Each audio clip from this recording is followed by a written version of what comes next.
When Vladimir Putin launched an invasion of Ukraine 2 months ago, Western observers were aghast at what appeared to be a resurgence of Russian expansionism, often dubbed revanchism. 8 weeks in, the landscape looks different. Moscow's plans for a quick occupation have collapsed, to be replaced by a grinding war of attrition that is beginning to resemble a quagmire. Those of us who thought Putin would be too smart to undertake such a campaign were obviously wrong, even though our predictions of what would go wrong have been largely validated. So maybe the time has come for a broader reassessment of where Putin's Russia stands today, and to consider the possibility that rather than being resurgent, it is in an advanced state of decay, the kind of decay causing its leaders to lash out in the way Lenin predicted capitalism would in its death.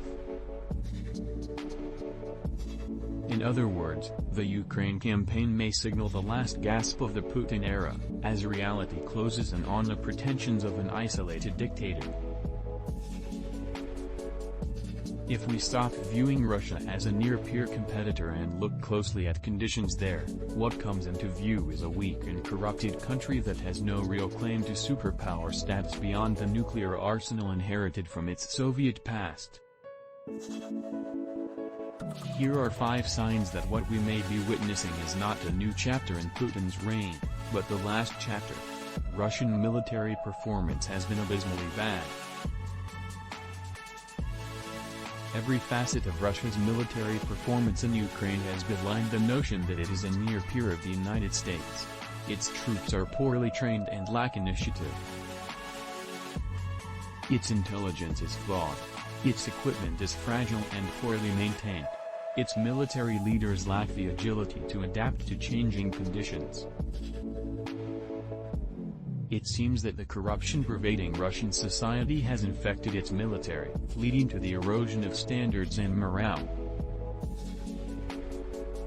This kind of decay is commonplace in authoritarian states where loyalty is valued over initiative and any kind of dissension is discouraged. It fosters a culture of mediocrity among warfighters.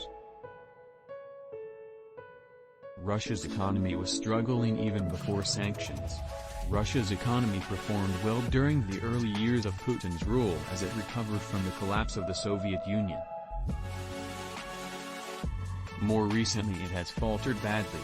Since Putin resumed his role as president in 2012, its annual growth rate has averaged only 1.35%, so the country remains firmly anchored among the ranks of middle-income nations.